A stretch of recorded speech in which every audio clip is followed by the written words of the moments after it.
inu chema ndota ine sinimveta kodi inu ngota yeah.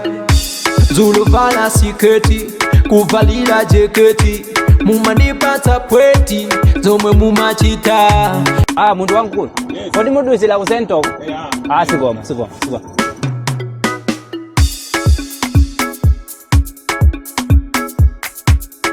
mwasuka tazuka gainu yo sukajo ndinoneka bwino ndathokoza sosa akhabwa yamikirani sigoma ndi mapemba ku number phone yanu tungati nkoteka yochani basi ndimafuna tisijeza mapanga chani ndimagwira ntchito kuchipatala zona ndikupatsani ndithu namba ya msadanda uwe sigoma kobasi ndetipatse number phone iyo mana ina atatu ndalemba 053 sigoma kobasi 729 ndatokosa sigoma kodada laifale bakona poto mundisiza pamenepo tunazi tiyangulana kuimbira ndithu mundipeza usadanda uwe sigoma kobasi ende bwino nanonzi sigoma kobasi chema ndota ine mpwete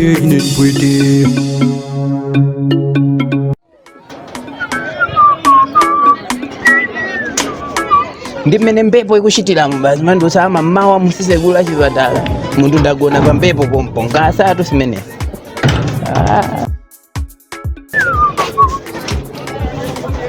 Koma tsiku lina ndisawoloka ndisalemera ndikasalemera ndisakalake basi nanati ndikuusa anthu kuti asikalondera usiku wonse.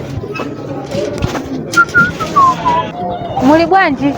Tili bwino tipusa nawo tu sopano inu bwanji masa mnatoza magwira ntchito chipatala sona kuno ndikuchani apalemba cha alemba kuti chipatala sopano nimaona ngati ndidokotala mukanafunza sikuti wina aliyense bwira ntchito kuchipatala ndidokotala basi mwandikumudwisala nditulukile iwe nditulukile chema ndota